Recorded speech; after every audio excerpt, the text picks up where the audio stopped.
The fluorescent lights of Memorial Hospital's emergency wing cast harsh shadows across Maya Saylor's exhausted face as she peeled off her latex gloves for the final time that night.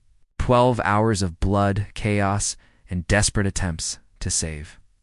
Lives had left her emotionally drained, but she couldn't afford the luxury of rest. In 3 hours, she would sit in the grand auditorium of Westfield Medical University alongside hundreds of other first-year students, pretending to be alert and engaged. Maya splashed cold water on her face in the staff bathroom, watching droplets cling to her dark skin.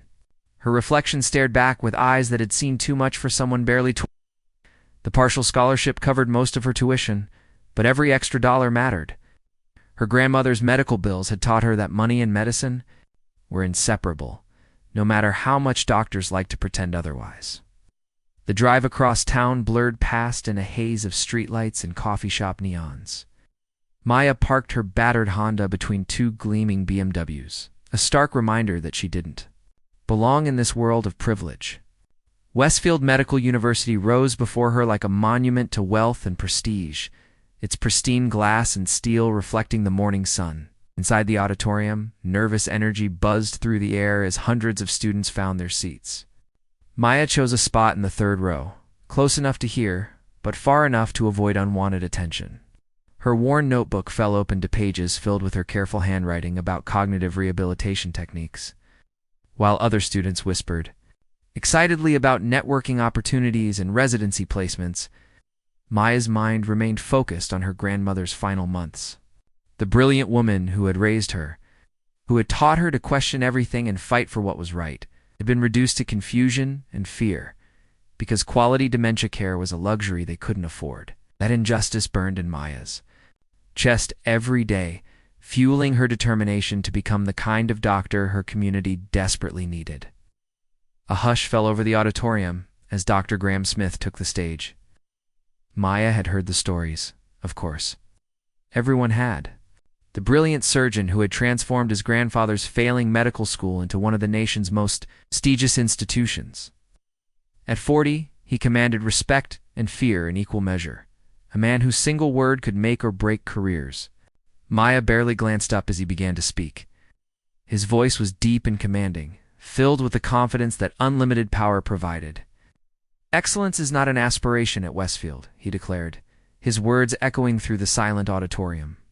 "It is our baseline, our foundation." Maya scribbled absently in her notebook, her mind drifting to her research interests in neurogenetic disorders. She had no interest in impressing Dr. Graham Smith or anyone else. She was here for one reason only: to push the boundaries of medical science where others saw no profit. To fight for patients in underserved communities who had been forgotten by the medical establishment. Something made her look up then. Perhaps it was the sudden silence that had fallen over the room, thick and expectant.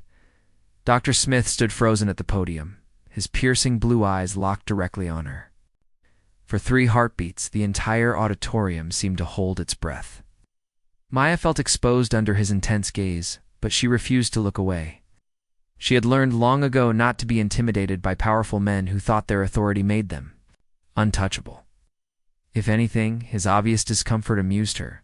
Here was the great Dr. Graham Smith, momentarily thrown off balance by a tired medical student who hadn't bothered to genuflect at his altar. Finally, he recovered, clearing his throat with practiced composure. "Into your hands we place not just knowledge, but trust. Society's trust." Maya returned to her notes unimpressed. She had heard similar speeches before, lofty words from people who had never worked a night shift to pay for medical school, never watched a brilliant mind fade away due to inadequate care. The irony wasn't lost on her that a billionaire was lecturing about society's trust while most of her fellow students would graduate with crushing debt. After the ceremony ended, other students lingered in small groups, hoping to network or catch a glimpse of the famous Dr. Smith. Maya headed straight for the library. She had exactly 3 hours before her next shift at Memorial, and her neurology textbooks wouldn't read themselves. As she walked through the marble corridors lined with portraits of distinguished alumni, she had no idea that her brief moment of defiance had just altered the course of her life forever.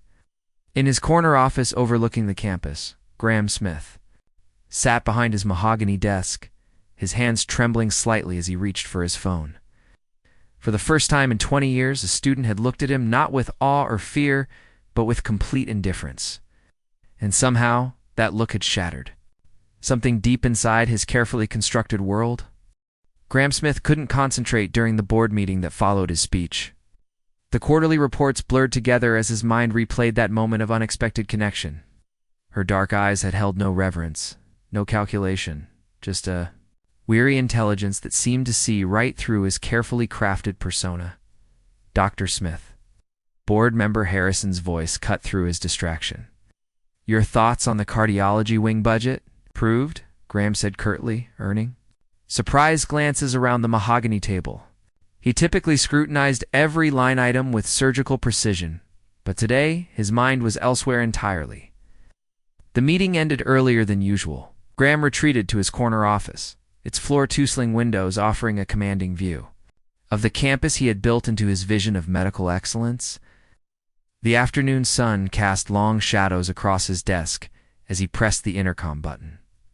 Robert, he called to his assistant, the student in the third row, left side, during today's address. Dark blue blazer. Find out everything about her. Robert's expression remained professionally neutral, though Graham caught the slight raise of his eyebrow. In 8 years of working together, Graham had never shown interest in individual students, beyond their potential to enhance the university's reputation. Right away, Dr. Smith. 3 hours later, a file landed on Graham's desk with a soft thud. Maya Saylor, Robert announced.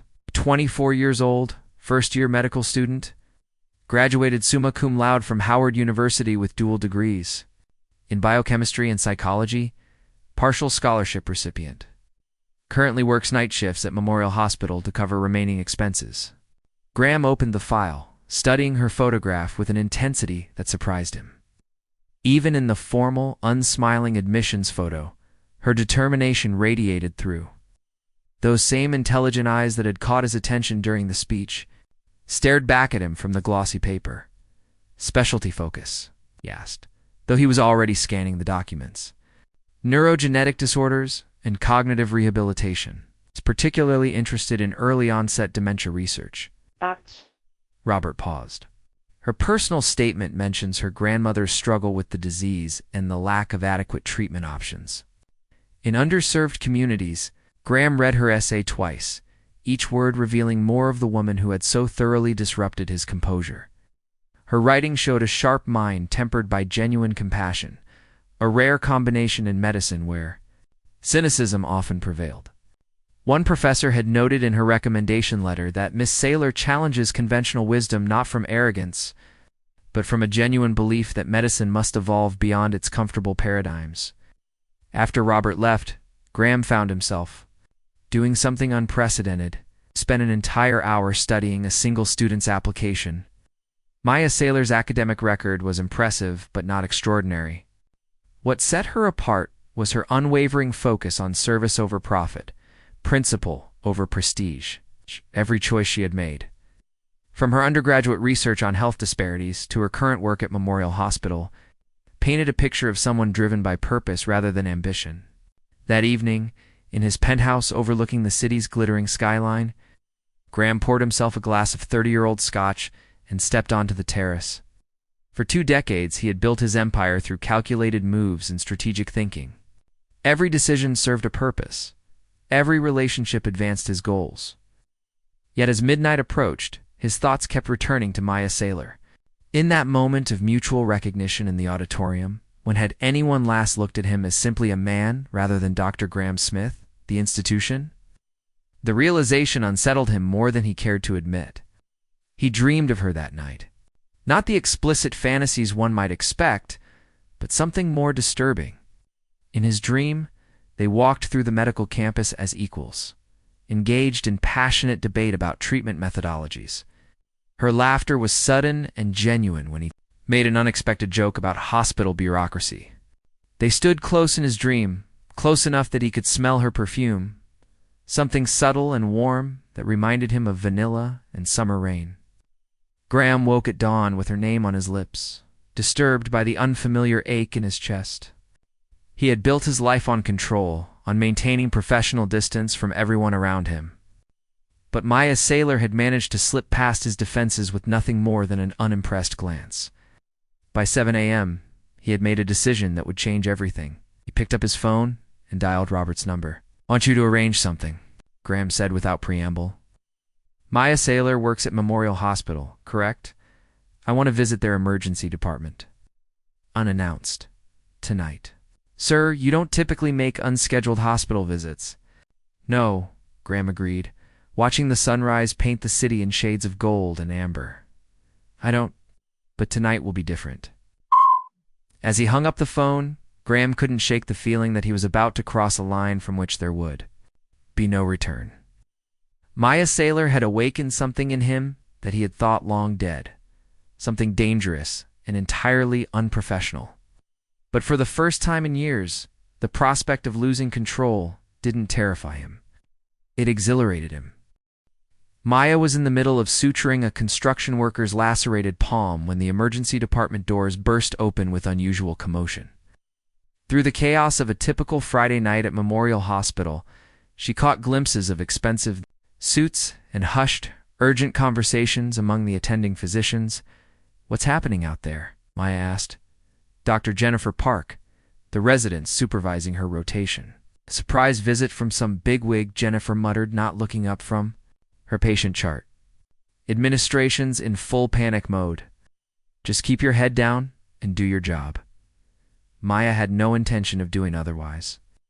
She had learned to navigate the hospital's politics by staying invisible, focusing on patient care while the power games played out around her. She finished the sutures with practiced efficiency, her movements steady despite the exhaustion that had become her constant companion.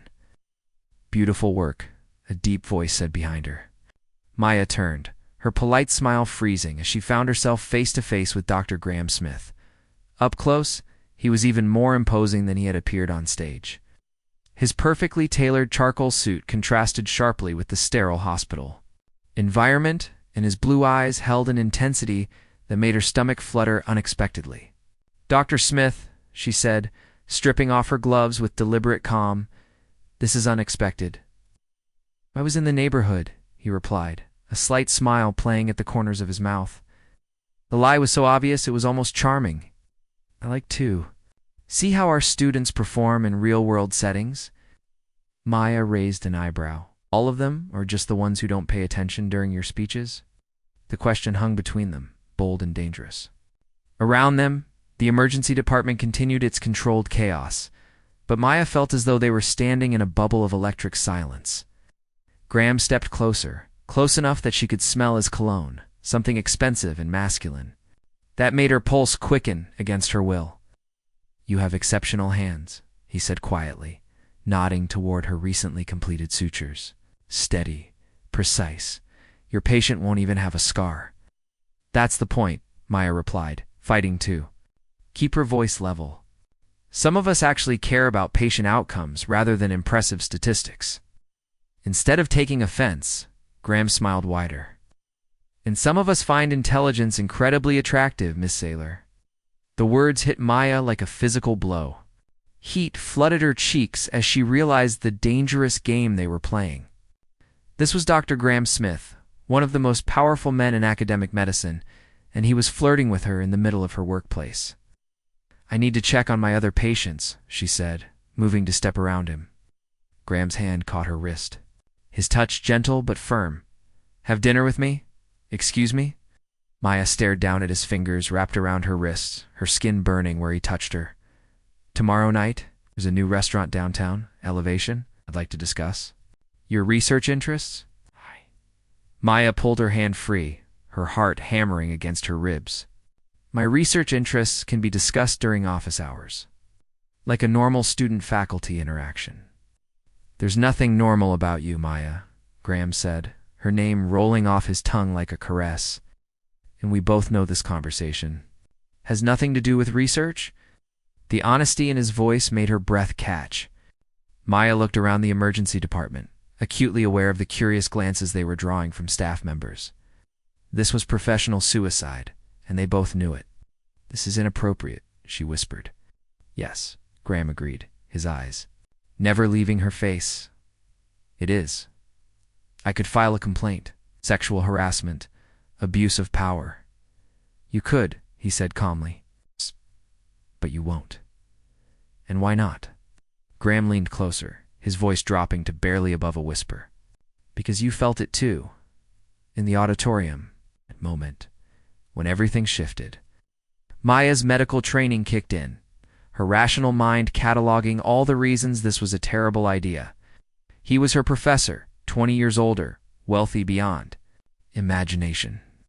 She was a struggling student from the wrong side of town, working nights to pay for school. The power imbalance was staggering, but her body betrayed her rational mind.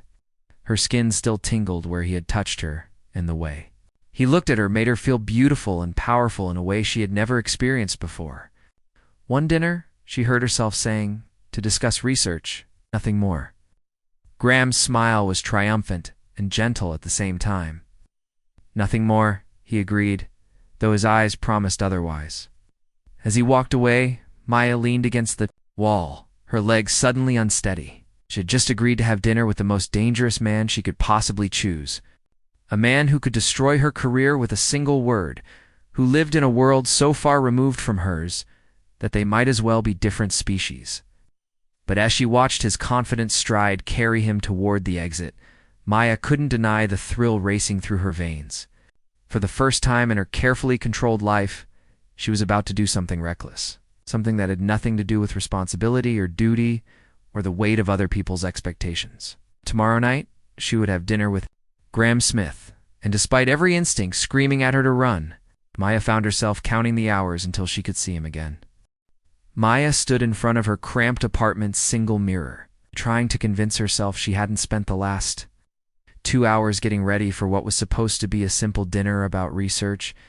The black dress she had borrowed from her roommate fit perfectly, hugging her curves in ways that made her feel both powerful and vulnerable. Elevation occupied the top floor of downtown's newest skyscraper, its floor-to-ceiling windows offering a breathtaking view of the city lights below. Maya felt underdressed despite her careful preparation, surrounded by the kind of wealth and sophistication she had only seen in movies. Graham was waiting at a corner table, his charcoal suit replaced by a navy blazer that made his eyes even more striking.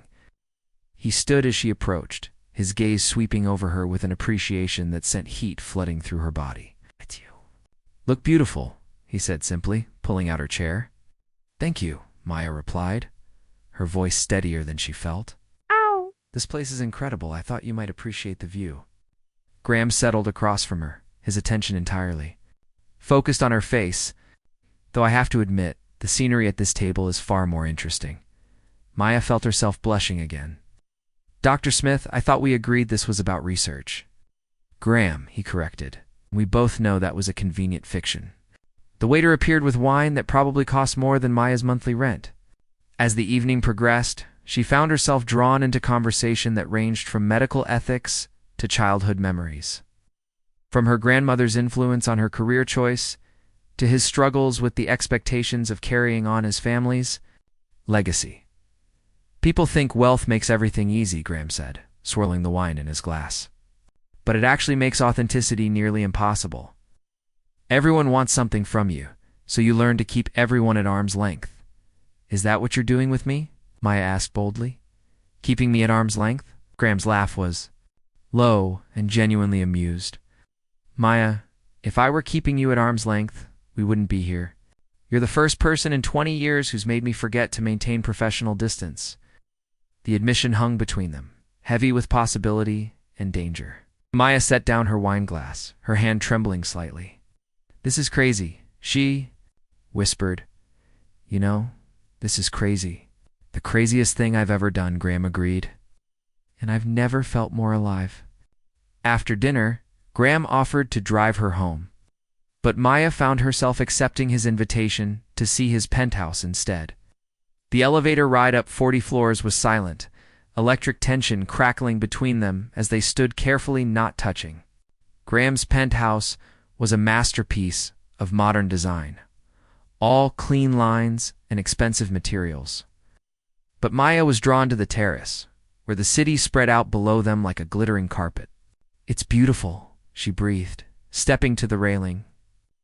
"Yes," Graham said quietly, but when she turned he was looking at her, not the view. They moved toward each other as if pulled by gravity, stopping just inches apart. Maya could feel the heat radiating from his body, could see the conflict warring in his blue eyes. "Tell me to stop," he whispered, his hand rising to cup her cheek. "Tell me this is wrong, and I'll take you home right now." Maya leaned into his touch, her eyes fluttering closed. "Can't," she whispered back. "I don't want you to stop." Graham's mouth found hers with a gentleness that surprised her, a soft exploration that quickly deepened into something desperate and hungry. Maya's hands fisted in his shirt, pulling him closer as years of careful control crumbled around them both.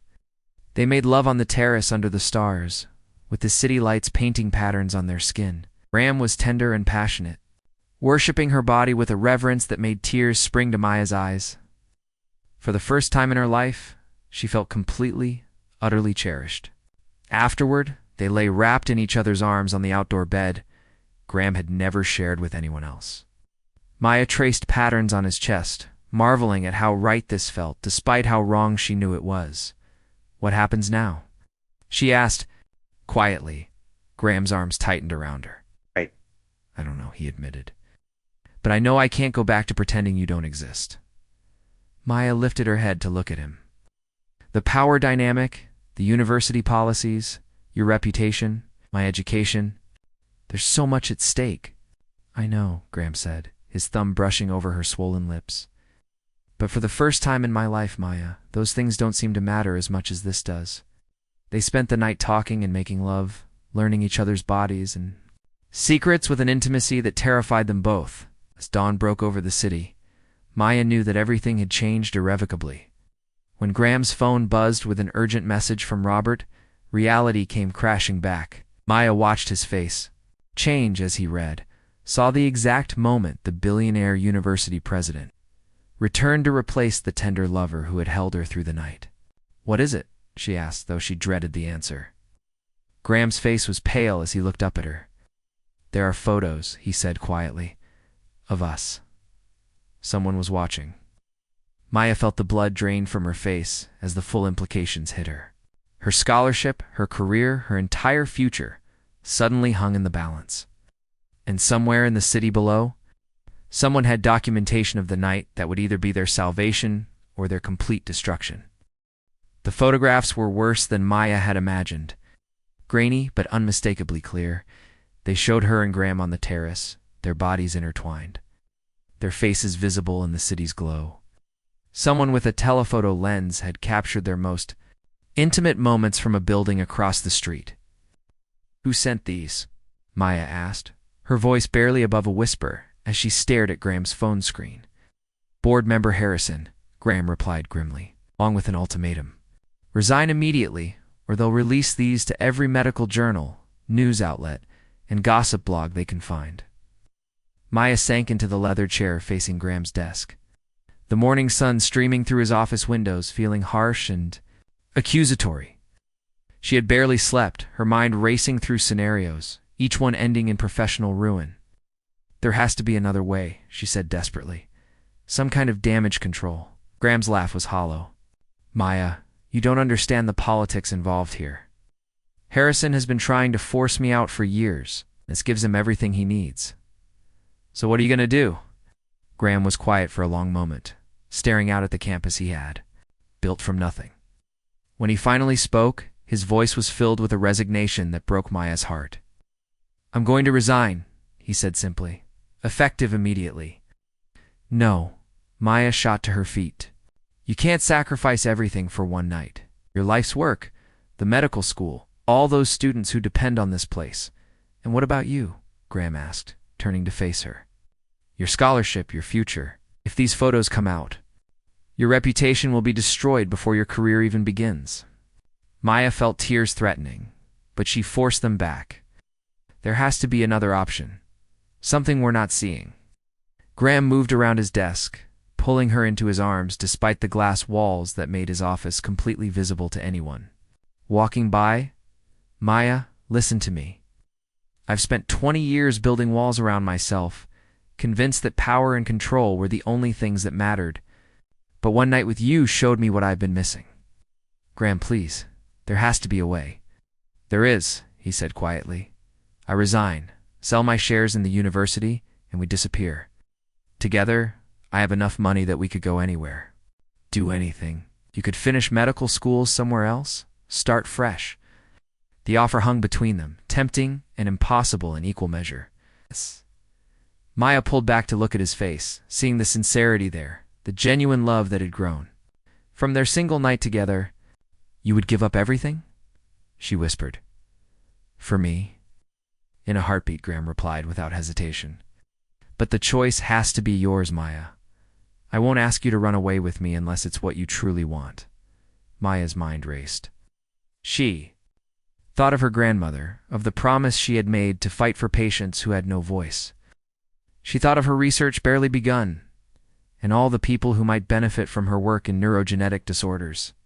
Then she thought of Graham, of the way he had looked at her on the terrace, as if she were the most precious thing in the world. Before she could respond, Robert burst through the office door without knocking, his usually composed demeanor shattered. "Sir, you need to see this immediately," he said, thrusting a tablet toward Graham. Maya watched Graham's face transform as he read, saw shock replace resignation, then something that looked remarkably like hope. "What is it?" Maya asked. Graham handed her the tablet, his smile growing wider by the second. "Harrison's been embezzling university funds for the past 5 years. The FBI raided his house an hour ago." Maya stared at the news article, hardly daring to believe it. "But how did they find out?" "Anonymous tip," Robert explained, "complete with financial records and documentation. Whoever sent it knew exactly where to look."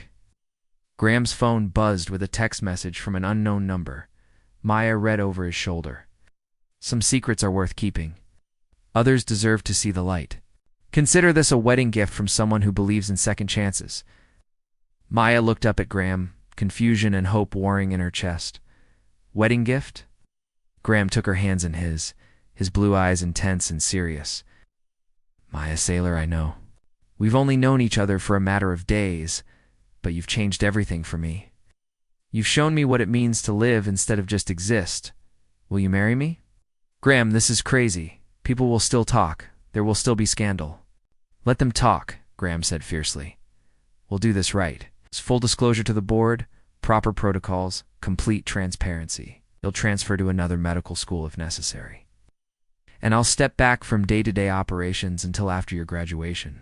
But Maya, I'm not walking away from this. From us." Maya felt tears streaming down her face as she looked at this man who was willing to risk everything for her. The scared part of her wanted to run, to protect herself from the complications and challenges ahead. But the part of her that had fallen in love during one perfect night on a terrace overlooking the city knew there was only one answer she could give. "Yes," she whispered, then louder, "Yes, I'll marry you." Graham swept her into his arms, spinning her around his office as she laughed through her tears. When he set her down, they were both breathless and grinning like teenagers. "The board meeting is in an hour," Robert said diplomatically, though Maya could see him trying to hide a smile. "Should I reschedule?" "No," Graham said, his arms still wrapped around Maya's waist. "We have an announcement to make." 1 year later, Maya stood in the same auditorium where she had first locked eyes with Graham, now wearing his ring and carrying his name. She was addressing the incoming class of first-year medical students at Westfield, speaking about the importance of fighting for patients who couldn't fight for themselves. Graham watched from the wings, his eyes filled with the same love and pride that had sustained them through a year of challenges, scrutiny, and ultimately, acceptance. Maya had transferred to Johns Hopkins for the remainder of her medical education, graduating summa cum laude before returning to Westfield as Dr. Maya Smith, the youngest department head in the university's history. As she concluded her speech, with the same passion that had first captured Graham's attention, Maya caught sight of her husband and smiled. They had chosen love over fear, authenticity over appearances, and the risk had paid off in ways neither of them had dared to imagine. After the ceremony, as they walked hand in hand across the campus that had brought them together, Maya reflected on how much their lives had changed. The girl who had once sat exhausted in the third row, determined to remain invisible, was now, helping to shape the future of medicine alongside the man who had seen past her defenses to the woman beneath. "Any regrets?" Graham asked, reading her thoughtful expression. Maya stopped walking and turned to face him, her hands framing his face as she had done countless times over the past year. "Only one," she said softly. Graham's eyebrows rose. "What's that?" "I regret that it took us so long to find each other," Maya replied, then kissed him deeply, not caring who might be watching. They had learned that some risks were worth taking, that love could conquer even the most impossible circumstances, and that sometimes the most unexpected moments could change everything. As they walked toward their future together, the late afternoon sun casting long shadows across the campus, Maya knew that their story was just beginning. There would be challenges ahead, victories and setbacks, moments of doubt, and moments of perfect clarity. But they would face them all together. Two people who had dared to choose love over fear and found that the choice had set them both free. The end asterisk like this video if the story touched your heart. Subscribe for more emotional tales, and share with someone who believes in the power of true love. And let us know in the comments. We love connecting with our global community of romance lovers.